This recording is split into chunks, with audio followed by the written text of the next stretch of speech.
What is happening, everybody? Welcome back to GOALAZO here on FSI. I'm Alex Super. Before we get into it, make sure to like this video, especially if you were with us last week and if you got Ismaili Sarr and Emmanuel Dennis in your lineups. If you got both, you probably had a really nice week. I know I did. Good. I think I made about $1,500 that opening week, so that was very nice. So smash that like button, subscribe to the channel, stay with us, comment on the video your favorite things from last week, where I let you down last week, what you like this week, et cetera. But great things going on here at FSI, especially if you know us, you know soccer's kind of our forte. So a real nice opening to the season. We're going to look to make it happen here in week 2. I'm going to try and get y'all some GPP strategy going into week 2. And let's see if we can make a little more money. All right, let's look at the odds really quick. Obviously, Man City, Norwich, excuse me. That's where the chalk's mainly going to be. City almost a minus 1,000 favorite. Norwich plus 2,500. So most lineups are going to be very heavy on City. So we'll talk about that. Aston Villa, the second biggest favorite over Newcastle, minus 121. Newcastle plus 339. Then Leeds and Everton. Leeds plus 137. Third biggest favorite, but obviously not negative money. If you notice here, obviously a big goal total in the City match, but 2 3/4 in both the Leeds Everton and Villa Newcastle matches. A lot of goals going to be coming from these games. A lot of goals going to happen on this slate. So there could be some big leverage happening there. Palace and Brentford, pretty even, low total. So not one you necessarily need to get to a ton. If you know both of those teams, you shouldn't be expecting a ton of goals. But Brentford surprised last week. We'll see what happens. So let's get into it. Most lineups probably going to start with Kevin De Bruyne, Lugadin. Those are your two very chalky pieces this weekend. De Bruyne is set to start, and then from there you'll probably get again like more City. It could be Mahrez. I think that's going to be a cashier type of build. De Bruyne and Grealish could be something that's heavily owned, and it could be very good. It could be very bad. We don't know how Grealish and De Bruyne are going to play together. We don't know if Grealish is going to take away from De Bruyne. The assumption would be that De Bruyne would take a little bit away from Grealish. So if you have some risk tolerance and maybe you want to see what that looks like, and maybe that combination actually is lower owned than you think, then let it ride. But let's take a look at the forwards really quick. Obviously, in GPPs, this is where you're going to get weird. This is where you're going to get points, though. I think it makes sense still on a 4-game slate, even more so. If there's like stone cold cash floor locks, especially guys with upside like James Ward-Prowse we saw last week, didn't even score, but still had like a ceiling type game. If he would have scored a free kick, I mean, like he would have broken the slate. I think was in most optimal lineups. So we'll just start our build with Digne and De Bruyne to see like what you can fit with them. Obviously, if you want to fade one or either, that's a good way to get leverage. I'm not going to fade Kevin De Bruyne much, but if he only plays 60, then all of a sudden, that's a good spot. All right. So like I said, Riyad Mahrez, 800, like that's going to be a pretty, I don't want to say chalky build, but probably as chalky. This start is probably as chalky as you're going to get. It's not a bad start. Mahrez didn't do much against Spurs. Grealish kind of took a lot of the floor points, but not for sets or anything like that. Not that I noticed. I think Gundogan was on most of them. So you can start there. Obviously, 5,000 remaining. When you need a forward, there's some good defense options. Good minute, like that's going to bog you down, and also not going to be that much different. But you can still find something within that build. Rafinha against Everton. I think could be well worth his price. I think at that price, maybe lower owned. I could be very wrong. Leon Bailey, if he starts, another guy I love. As soon as he starts for Villa consistently, he'll be in my lineups consistently until he makes me wish he wasn't. But I like him a lot. If Jesus starts up front, again, going to be heavily owned, but it's worth it. I'm not going to get to El Ghazi at that price. Richarlison is on fire. The Olympics, Copa. Last week scored a goal. He's got a nose for it. Leeds going to concede a lot all season, so Richarlison makes a lot of sense here.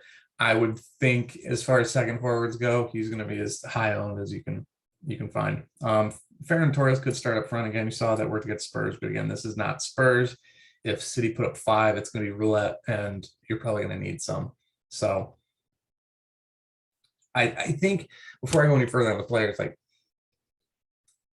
we talked about it last week with, I already forget who the biggest chalk was last week on the slate, Chelsea. Your biggest option here, your biggest leverage point is City. Like if City fails and you don't play City, you're going to pass 75% of the lineups. But the difference is this is City, not Chelsea. Chelsea is not very DFS friendly. Chelsea was never going to score, 5-6 goals. They scored 3, which is more than I thought. But I mean, one was a Trevor Chabala blast that went in. Like I was never building too many lineups where it was just super Chelsea dominant because I thought it was going to be 5-0. I think I got 2 of those lineups out there and neither of them did anything because there were so many goals. There were the Watford low owned goals. It was 2 sub 10% goals from Watford, which all of the sharps were on those guys and the winning lineup had those guys. So I guess what I'm saying is I don't think you want to fully fade City here. I think you want to get thin on City. Like if there's, go De Bruyne and Sterling 7,600. Sterling could score 2, and all of a sudden, like he's worth that price tag. Ferran Torres at 8,000, he scores 2, he's worth that price tag. Jesus 83. So like you only need, if there's a double goal scorer for City, if you have him, and then the rest of your lineup is from the other games, like you're probably in good shape. So that being said, moving on. Callum Wilson 7,900. Sure, going to be low owned again. He could score. Andreas Townsend. I know we got the assist last week. 7 crosses though, so he's still doing his thing. Maybe worth a shout. Again, Leeds concedes. Leeds gives up a lot. Very open, very good offensively, but that has its repercussions on defense. Ollie Watkins, again, probably not going to start. Char, no. Danny Ings, 7,400 against Newcastle. We know he's on penalties now. I'll be getting to him plenty. Thomas Rodriguez, if he starts, probably changes a lot. Makes Dina a lot more fadeable, probably, but I don't know that I'll do that. St. Maximin, 7,100. Not a guy I love, but I'll definitely get there. All right, so now we get into this range where these are the guys who open up salary for floor elsewhere. So Calvary Lewin, 6,900, fine price. Zaha, 6,800, probably going to be lesser owned. That Brentford game is going to be pretty glossed over. I think for the $100 difference, if you're only looking for 1 goal, I would go Zaha, but I think Calvert Lewin has plenty of a chance for 2 goals. So I would get to both of them. Looking down a little bit, I mean, Ivan Toney, I don't know what his ownership was like last week. Well, it was a single game. So I don't know what his ownership is going to be. I don't know how aware people are that Ivan Toney, set the championship scoring record last year. I know he led the championship in goal last year. In all competitions too. He was insane. So against Crystal Palace, like that's a great spot for 6,500. I will be getting to Ivan Toney as a one-off. I don't know that I'm going to do a lot of pairing there, but we have options. Benteke, if he plays, sure, takes a lot of shots. We don't know how Brentford's going to hold up. We also don't know how Palace is going to look against a team where they're not like heavily dogged. And Bueno didn't really have a lot of sets for Brentford. I won't be getting there. And then Patrick Bamford at 5,900, probably going to be the highest owned second forward in GPP. probably going to be very highly owned at that price. I mean, he's just the cheapest guy. So that's what I think makes Tony and Zaha and Calvert Lewin just that much more better. That's all I got for you. I just think you get more leverage in these guys because I expect Bamford to be heavily owned, but I could be wrong. With Digne in lineups, like obviously pairing with Calvert Lewin, like that's a fantastic play. So feel free. Rodrigo, if he starts again 5,400, that's fine. Some big savings for Milo Rashka. Had a nice game against Liverpool. So if you want a fully fade City, like I would get to a guy like Rashika or Pookie. There's Pookie right there, 4,500. Like if you want to leverage against Ederson, go for it, because that's all you need is one of those goals. You don't need to like stack Norwich. But if you think City concedes, like try and grab that guy. Don't go crazy, because there's a small chance. But Ederson will probably have some ownership, and that's a great way to leverage against that. Almiron at 4,300. He's involved in the attack, so like he has some goal and assist equity at that price. I mean, it's great. And Villa, like we don't know what they're going to do yet. We don't know what they're going to be like. They lost to Watford, you know, had that comeback late. One was a penalty, an egregious penalty. But Villa's still coming together, so I could see getting to some Newcastle pieces here, and I will get to a few of them. Helder Costa at 3,500 again. Like maybe Leeds gets one of these guys in there at some point, and all of a sudden there's some great leverage. All right, mids. I already talked about Grealish a little bit. If De Bruyne doesn't start, play Grealish, but playing them together could be sticky. Playing them together could be fine. There was a moment last week, and this doesn't have a lot of DFS implications, but Kevin De Bruyne kind of about at the midline, just switched play completely to the left side. Perfect ball, right to the feet of Grealish. Grealish one touches it down, and all of a sudden he's got Matt Doherty on skates going backwards, and like that's going to be a thing. Whether or not, you know, that switch leads to a goal and there's an assist goal link, whatever, but like there seems to be some chemistry there already. I'm not too worried about playing them together.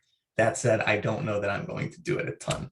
If, you know, I'm going to run out a lineup of De Bruyne, Grealish, and then kind of game stack this Leeds Everton.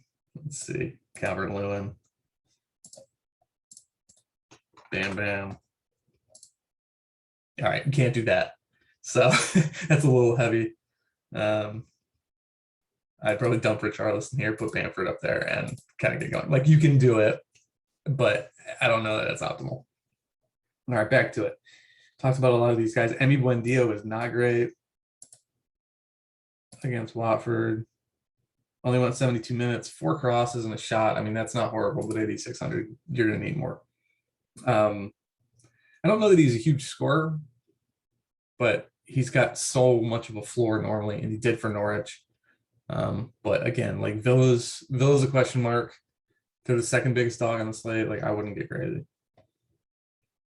Feel free to go to him though. I don't think Buendia is going to have a ton of ownership here. So if you want to, feel free. Pair him with Ings. I did that last week. Didn't really work, but Ings got that goal. Joe Willock, I don't think is going to start. Jack Harrison again, 7,000. Sure. If you think there's going to be goals in that Leeds game, it's a fine shout. He gets involved. Sometimes he has set pieces. I don't think that's going to be the case here, but assist equity to Bamford, et cetera, et cetera. Ryan Fraser subbed last match. Gilfie Sigurdsson, I don't think we see playing for a while. John McGinn, price in a range where, you know, he's not going to be really one of my one-off guys, but every now and then he pops up with a goal. He's a fine player. Stuart Dallas, 5,700. I love Stu. Not going to be going out of my way to get him at this price, but I think he frees a lot up. I think that's a fine midfield. Like there are so many guys with Leeds that I'll probably get to, and probably over Everton. Fernandinho put up 10 last match.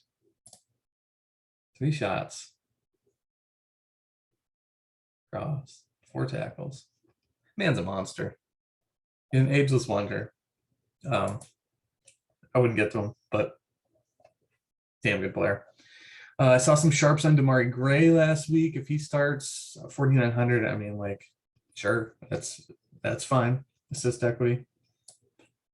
Cantwell at 48. Cantwell was very good again against Liverpool. Maybe in that Ederson leverage stack, but not going to go crazy. Ashley Young currently slated to start for Villa against Newcastle at 4,300. Like, I think that's a better way to stack with Ings and get some Villa exposure and then not have to pay up for Buendia. If Ashley Young starts, I will probably play him, maybe even in cash. Couple of shots, couple of crosses, couple of fouls drawn, couple of interceptions. Just doing Ashley Young stuff.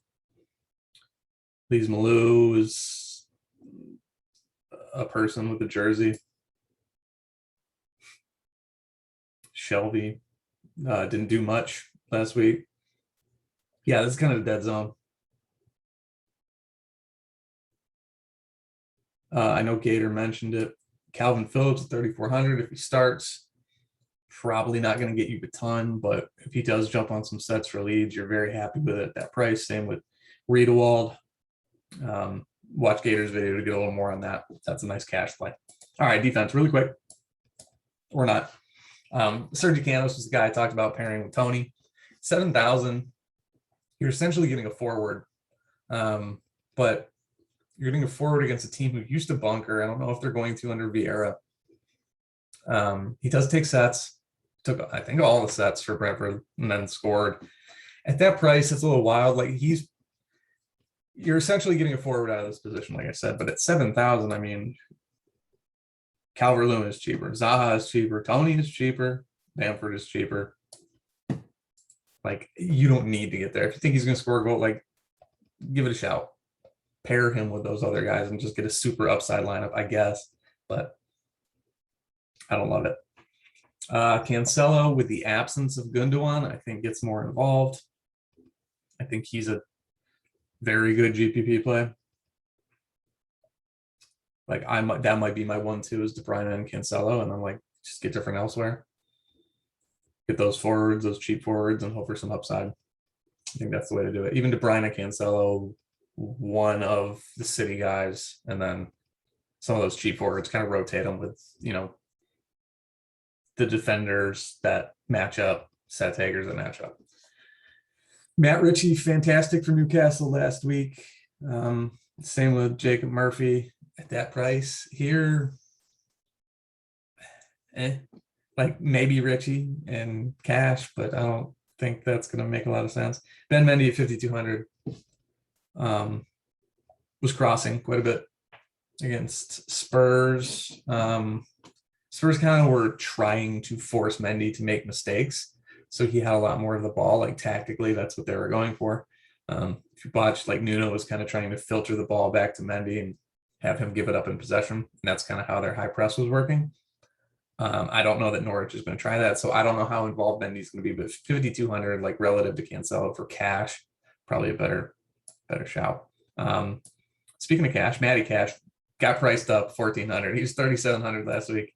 It was a stone cold lock to me coming into the slate. I didn't play much of him, and he got there. Like, he was a better pivot than Dina, and you could have got some other places. Luke Ayling had a cracker last week, so he's priced up now. Matt Target came off early, I believe. Seamus Coleman, Kyle Walker, no thanks. I don't know much about Junior Firpo. I've heard the name. 45 minutes last week, didn't do much. Left back for Leeds, so he could be anywhere. Rico Henry, 4,200. Yeah, not a ton here. Like, at this point in the season, your pay-up guys are going to be the ones that you're interested in. I mean, if Laporte plays at 3,200, that's a great punt. Not a huge upside punt, but a punt nonetheless.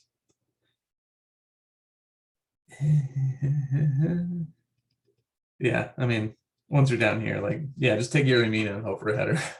I don't think he's supposed to start unless Michael Keane goes to the bench after that. Dope play made last time. Yeah, Keen whole game. Yeah. So the guys that you want to pay for here or up here, otherwise, like punt down to Laporte. TS at 37. Like if you have it, this is probably your last spot. If you're double punting here, like I don't think you need to. You can. Okay. Keepers really quick. Doesn't matter. Never does.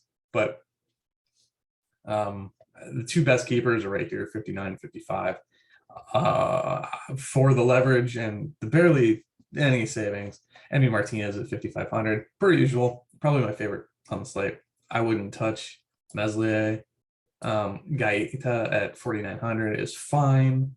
Raya at 4,700 is fine. Pickford could get some volume at 4,600. I don't trust him. I don't think there's a lot of clean sheet equity there, but you can definitely get some. Woodman at 4,300 I think is better than Krul at 36, but perhaps Krul goes off. Like Krul could put up a 25 and still concede 3 goals. I'm not going to bank on it, though. I think I would go with Woodman ahead, especially, again, with Villa not really being fully gelled. So, yeah, I mean, that's that. This slate isn't as easy to me as the last one. So, plenty of cheap forwards. Be careful with your exposure to City. If you're going to get exposure to City, like do so with purpose. Know what you're looking for. Bank on somebody getting 2 goals and pair that with De Bruyne, and then all of a sudden you're set. And then go grab your cheap forward. Even grab an expensive forward, the Richarlisons. I already forget kind of who those guys were because my eyes are on the inexpensive ones. Rafinha. Those are really the expensive ones that aren't with City. So that's kind of the point. Is like you grab one and then rotate it in with a Bamford, with a DCL, with a Tony. Tony, I think that's my guy this week. Probably saw him on the cover. That's probably who I'm going to suggest. So, but that's a 1 goal thing. Like you're looking for 1 goal out of those guys, pair him with a City forward who scores 2. So like get your De Bruyne, Digne, Sterling lineup, get it set, and then rotate in. I mean, just do 1 with DCL, 1 with Tony, 1 with Bamford, something like that. And then whatever keeper fits. Make sure they don't correlate with the forward necessarily, unless you think there's some high upside for save sort of thing. So just kind of do that 2v2. If the rest of your lineup is set, you might need a Laporte for that. Maybe not worth sacrificing the upside. Maybe you can get a couple of defenders that work. I'm going to run that build really quick while y'all are here. I'm not going to tell you who's in it, but I'm going to get a little weird just so I can see what we're doing. I got so you know, I got Digne and De Bruyne, an expensive forward. Yeah, you're searching for salary there. But that was with an expensive forward. With a cheap forward, I mean, yeah, so that's not horrible. You just got to find, if you want to pay up defense twice, you got to find a cheap midfielder. And then you got about mid-3s left, and you might have to punt a little bit at defender. Yeah, I don't know. Looking at that build, I don't love it. So maybe get off of the defender, just punt a Laporte, and grab a couple of midfielders who have some sort of a floor. It's not as straightforward as the one before. So, you know, do a good City stack, plan for 5-0, and then also like leverage against them, because that's the way you're going to win. I don't think there's much of an in-between. For City to not take over the slate or give you a bunch of leverage by losing, you would need like a hat trick out of somebody, which is feasible, but more than likely it's going to be distributed, and more than likely, you know, it's not going to be like, oh, it's De Bruyne to Mahrez, De Bruyne to Torres, and De Bruyne to Sterling. It's probably going to be like De Bruyne scores 1, Sterling gets loose and dinks it over Krul's head, and then the third one is like a Diaz header or Fernandinho blasts one from the touchline, something like that. So even if City does put up 3 and that's it, like generally you get one that's just an outlier and you're like, I don't have that in my lineup anyway. So you see it all the time. It's a Chalobah goal. It's the same sort of thing. Like no one was playing Chalobah. So even if a team is heavily favored, that doesn't mean that the guys everyone owns are going to score. It could be anyone. It could be a sub. So don't get too crazy locking in City and GPPs. If you are, like, get a little crazy. Either get crazy or don't. That's the point. That's our tagline for this week. So again, like, subscribe, comment, anyone that you like. I love to interact. So check that out. Get in there. I'll respond. Follow me on Twitter at LexSuper. If you have any questions, I'll always answer them. Except about an hour before the slate, I'll be building and tilting over my own stuff. Also, speaking of which, check out Tilt City. If you like this video, check out Tilt City every Sunday night / Monday morning as my buddy Tom and I recap the weekend's actions, where we went right, where we went wrong, and some of the fun stuff around the league. So until then, like, subscribe, comment. Thanks for tuning in to GOALAZO, and good luck this weekend. We'll see you at the top of the leaderboard.